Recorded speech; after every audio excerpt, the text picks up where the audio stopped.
अस्सलाम वालेकुम students. In smart practicals today we are going to perform another practical और इस प्रैक्टिकल की स्टेटमेंट को देख लेते हैं। Determine the exact molarity of the sodium hydroxide solution volumetrically. It means कि आपको एक सोडियम हाइड्रोक्साइड सोल्यूशन दिया गया है, आपने उसकी एग्जैक्ट मोलैरिटी फाइंड आउट करनी है। एग्जैक्ट मोलैरिटी का मतलब है आपने उसकी मोलर कंसेंट्रेशन फाइंड आउट करनी है। करने से पहले हमें इसके बारे में कुछ बैकग्राउंड इन्फॉर्मेशन होनी चाहिए। चूँकि हमने सोडियम हाइड्रोक्साइड सोल्यूशन की एग्जैक्ट मोलैरिटी फाइंड करनी है तो उसके लिए हमें कोई एनालिसिस का मेथड यूज़ करना पड़ेगा। We will use the method which is called as volumetric analysis और वॉल्यूमेट्री। वॉल्यूमेट्री में बेसिकली हम वॉल्यूम को मेजर करते हैं, इसमें हम टाइट्रेशन करते हैं। टाइट्रेशन में हमारे पास दो सोल्यूशन होते हैं, एक सोल्यूशन की कंसेंट्रेशन हमें मालूम होती है, दूसरे सोल्यूशन की कंसेंट्रेशन हमें फाइंड आउट करना होती है। एंड बेसिकली हम इसमें एक सोल्यूशन का नॉन वॉल्यूम लेते हैं और ये फाइंड आउट करते हैं कि दूसरे सोल्यूशन का कितना वॉल्यूम उसके साथ कम्प्लीटली रिएक्ट करेगा। इस टेक्निक से हम किसी भी अननोन कंसंट्रेशन के सोल्यूशन की कंसंट्रेशन या मोलैरिटी फाइंड आउट कर सकते हैं। याद रखें, मोलैरिटी और मोलर कंसंट्रेशन सेम चीज़ है। इसी तरह से आप इसके लिए यूनिट मोलर भी यूज़ कर सकते हैं और मोल पर क्यूबिक डेसीमीटर भी यूज़ कर सकते हैं। ऐसा यूनिट्स में हम इसको मोल पर क्यूबिक डेसीमीटर लिखेंगे। Now the next question is that कि टाइट्रेशन में हम सोडियम हाइड्रोक्साइड को किस चीज़ के साथ रिएक्ट करेंगे। सोडियम हाइड्रोक्साइड को हम हाइड्रोक्लोरिक एसिड के साथ रिएक्ट करेंगे। हाइड्रोक्लोरिक एसिड एक एसिड है, sodium hydroxide is a base. So ये दोनों आपस में रिएक्ट करके वाटर और सॉल्ट बनाएंगे, न्यूट्रलाइजेशन रिएक्शन होगा। और इस टाइट्रेशन के लिए हमें कोई इंडिकेटर चाहिए होगा, क्योंकि सोडियम हाइड्रोक्साइड सोल्यूशन भी कलरलेस है, हाइड्रोक्लोरिक एसिड भी कलरलेस सोल्यूशन है, तो हमें कैसे पता चलेगा रिएक्शन कंप्लीट हो गया है। उसके लिए हम कोई ऐसा सब्सटेंस या कोई ऐसा सोल्यूशन यूज़ करेंगे जिसका रिएक्शन की कंप्लीशन पर कलर चेंज हो जाए। इसके लिए जो सब्सटेंस यूज़ होता है that is called as indicator. अब depending upon the nature of acid and base हम डिफरेंट इंडिकेटर्स यूज़ कर सकते हैं। For example phenolphthalein, litmus paper, methyl orange, bromophenol blue, thymol blue etcetera. चूँकि हम यहाँ पर सोडियम हाइड्रोक्साइड बेस यूज़ कर रहे हैं, स्ट्रॉन्ग बेसिस के लिए जनरली हम फिनोल्फथलीन इंडिकेटर यूज़ करते हैं। याद रखें, फिनोल्फथलीन में इसकी स्पेलिंग में जो दरमियान में पीएच आता है वो साइलेंट है। आपने इसको फिनोल्फथलीन नहीं बोलना, this is phenolphthalein. So strong bases sodium hydroxide या पोटेशियम हाइड्रोक्साइड के लिए हम फिनोल्फथलीन इंडिकेटर यूज़ करते हैं। और अगर आपके पास टाइट्रेशन में कोई weak base like sodium carbonate या सोडियम बाइकार्बोनेट यूज़ हो रहा हो, for that purpose we can use methyl orange as well. So the next question is why do we need to find out the molarity of any solution. हमें titration करने की ज़रूरत क्या है?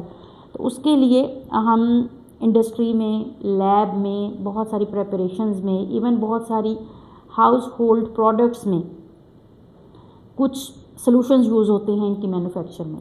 तो उन सोल्यूशंस की कंसेंट्रेशन या मोलैरिटी अगर थोड़ी कम या ज़्यादा हो जाए तो उससे हमारी प्रोडक्ट की क्वालिटी जो है वो डिस्टर्ब हो सकती है, जो कि समटाइम्स हमारे लिए हैज़ार्डस भी हो सकती है। So we will discuss it later when we will be talking about the daily life uses of sodium hydroxide.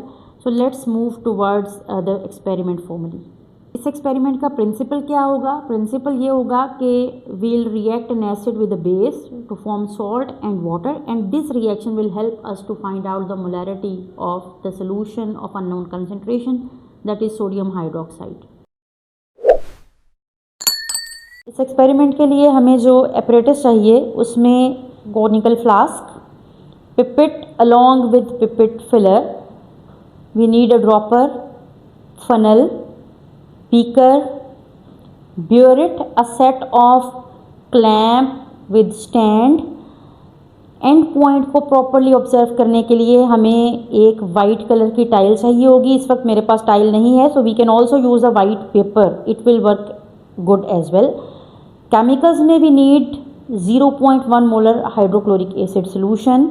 चूँकि सोडियम हाइड्रोक्साइड सोल्यूशन की मोलैरिटी हमें पता नहीं है तो हमें इसको किसी ऐसे सोल्यूशन के अगेंस्ट टाइट्रेट करना होगा जिसकी मोलैरिटी आपको मालूम हो। So we are using 0.1 molar hydrochloric acid solution.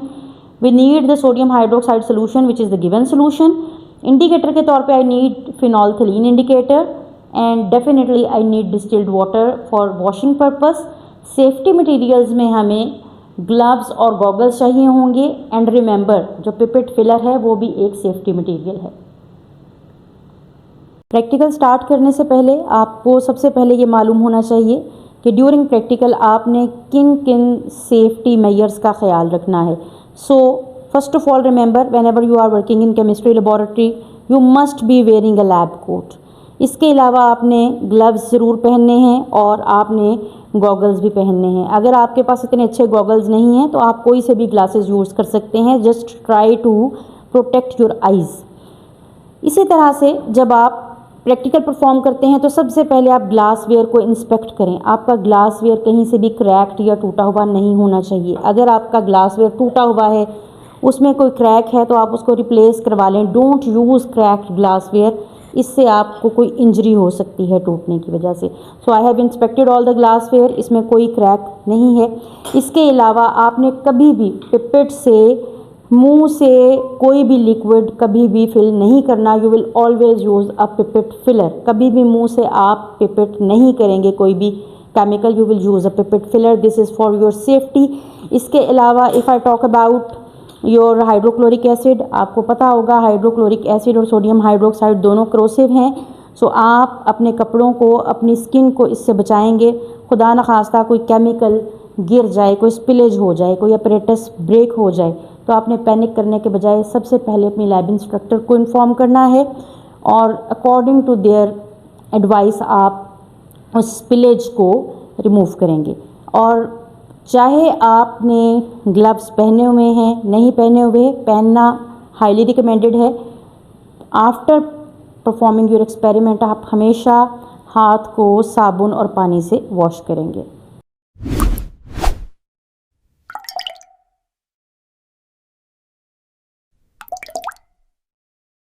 सबसे पहले हम ब्यूरेट को with the help of a clamp एक स्टैंड के साथ बिल्कुल वर्टिकल पोजीशन में फिक्स करेंगे। याद रखें हमारी ब्यूरेट टेढ़ी नहीं होनी चाहिए। ब्यूरेट को हम एसिड ऐड करने के लिए यूज़ करेंगे।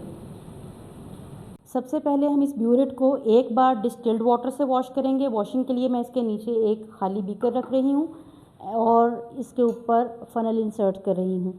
इसको एक बार डिस्टिल्ड वाटर से वॉश करेंगे और उसके बाद इसको हम एसिड सॉल्यूशन से रिंस करेंगे। याद रखें ब्यूरेट को एक बार हमेशा पानी से वॉश किया जाता है और उसके बाद जो सॉल्यूशन उसमें लेना होता है उससे एक बार वॉशिंग देते हैं। This process is called as rinsing.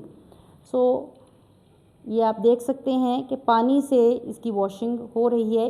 Once the water passes through the burette we will wash it once with 0.1 molar hydrochloric acid solution. Distilled water से वॉश करने के बाद हम इसको अपने स्टैंडर्ड सोल्यूशन यानी 0.1 मोलर हाइड्रोक्लोरिक एसिड सोल्यूशन से एक बार वॉशिंग देंगे। This is called as rinsing. याद रखें जिस सोल्यूशन की कंसनट्रेशन या मोलैरिटी हमें मालूम होती है that is called as the standard solution. So we are washing this burette once with the 0.1 molar hydrochloric acid solution. This is called as rinsing. अब इस ब्यूरेट को हमने रिंस कर लिया है। इसके स्टॉपर को हम क्लोज करेंगे और अब हम ब्यूरेट को फिल करेंगे बाय यूजिंग अ फनल। हम इसमें 0.1 मोलर हाइड्रोक्लोरिक एसिड ऐड करेंगे और उसका लेवल 0 मार्क से थोड़ा सा ऊपर ले आएंगे।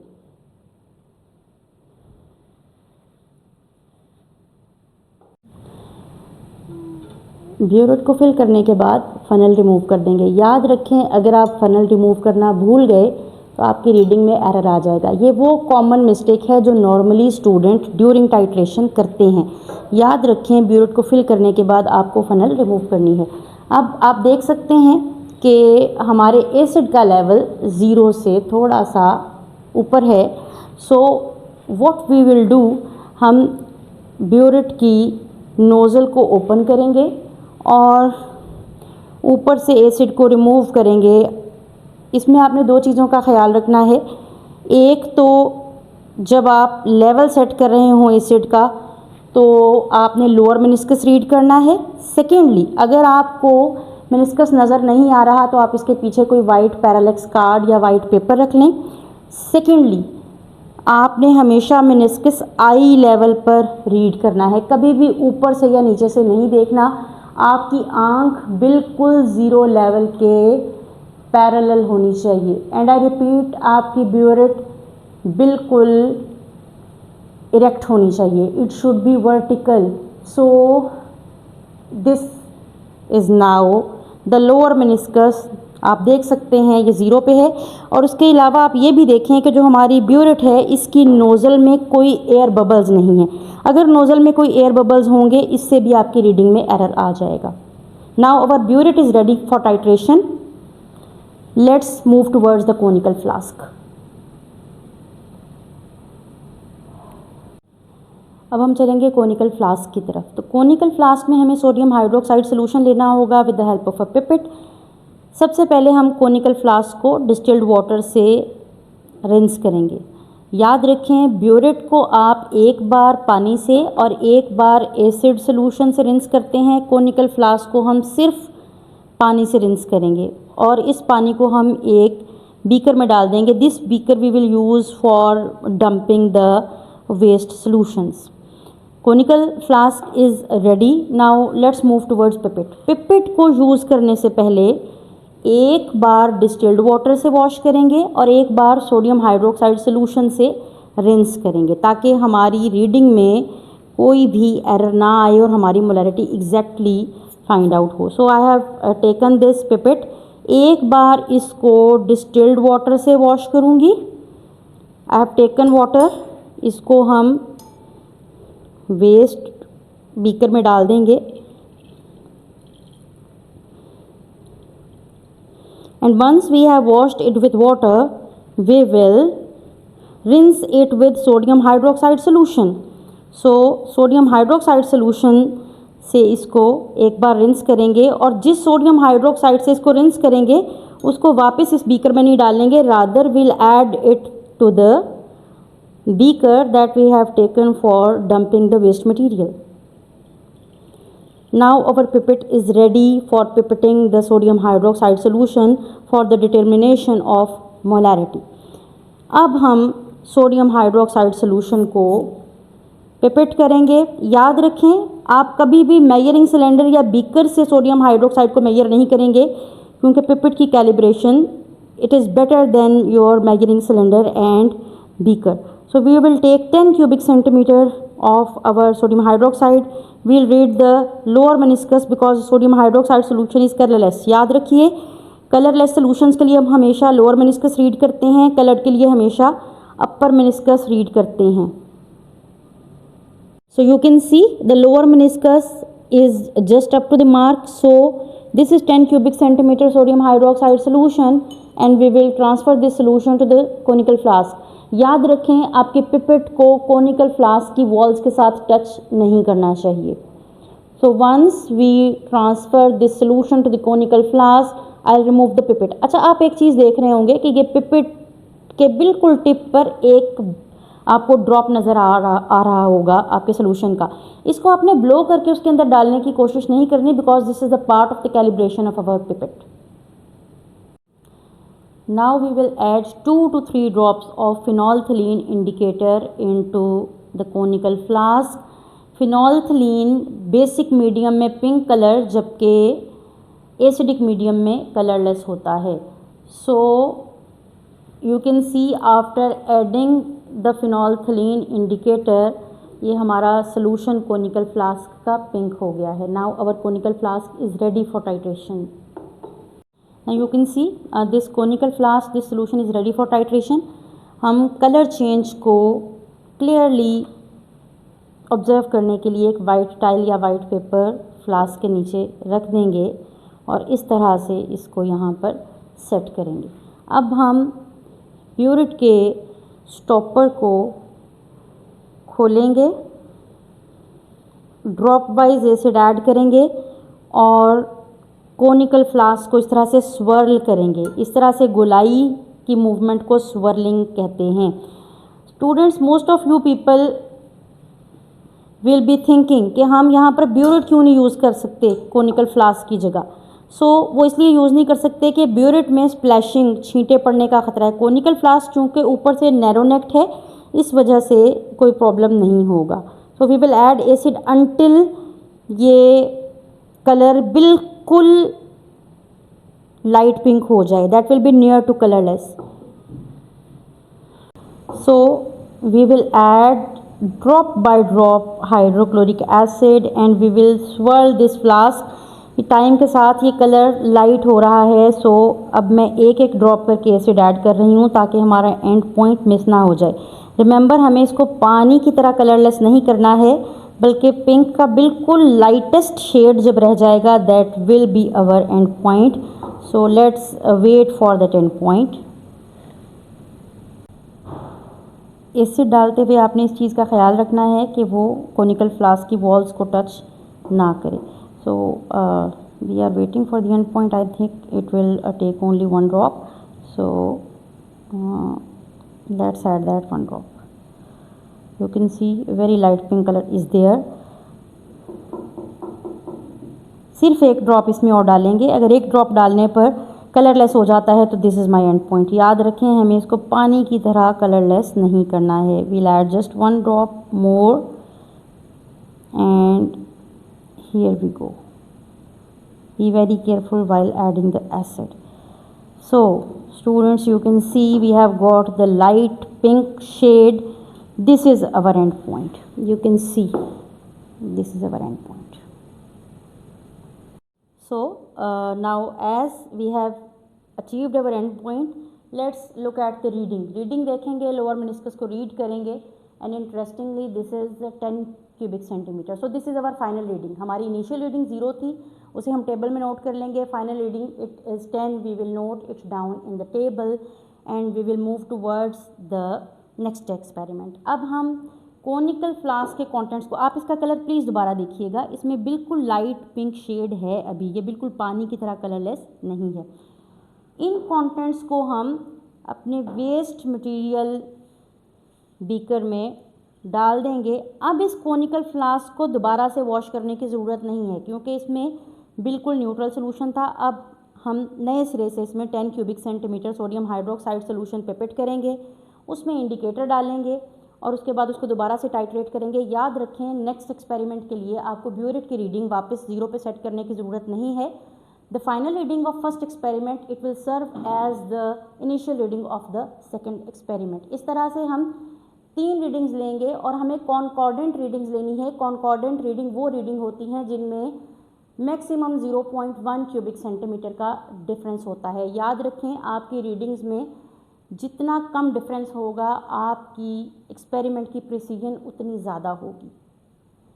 So students, before moving towards observation and calculation, let's have a look at the chemical equation of this reaction. We are reacting hydrochloric acid with sodium hydroxide and we get sodium chloride and water. According to the balanced chemical equation, 1 mole of hydrochloric acid it reacts with 1 mole of sodium hydroxide. It means that the mole ratio between the acid and base is 1:1. Standard solution हमारे पास 0.1 molar hydrochloric acid solution है। इसको हम 0.1 mole per cubic decimetre hydrochloric acid solution भी कह सकते हैं। Indicator is phenolphthalein और the end point was very light pink colour. Now let's move towards the observation and calculation. So our initial reading was 0. We have filled it into the table. Final reading was 10. We have filled it into the table. I will subtract the initial reading from the final reading. I will get the volume of acid used, that is 10 cubic centimeter.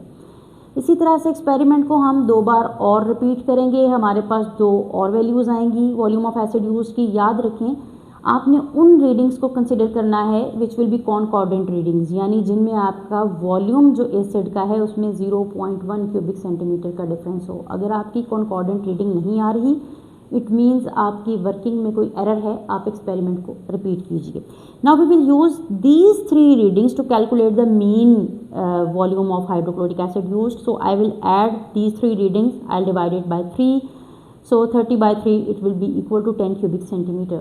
It means that 10 cubic centimeter is the volume of acid that has been used for your neutralization of 10 cubic centimeter sodium hydroxide solution. So हमारे पास volume of acid used V1 आ गया 10 cubic centimeter. Now the molarity of hydrochloric acid solution, चूँकि hydrochloric acid solution standard solution था, इसकी molarity 0.1 molar है. इसका जो volume हमने use किया है that is 10 cubic centimetre. Number of moles according to balanced chemical equation 1 है।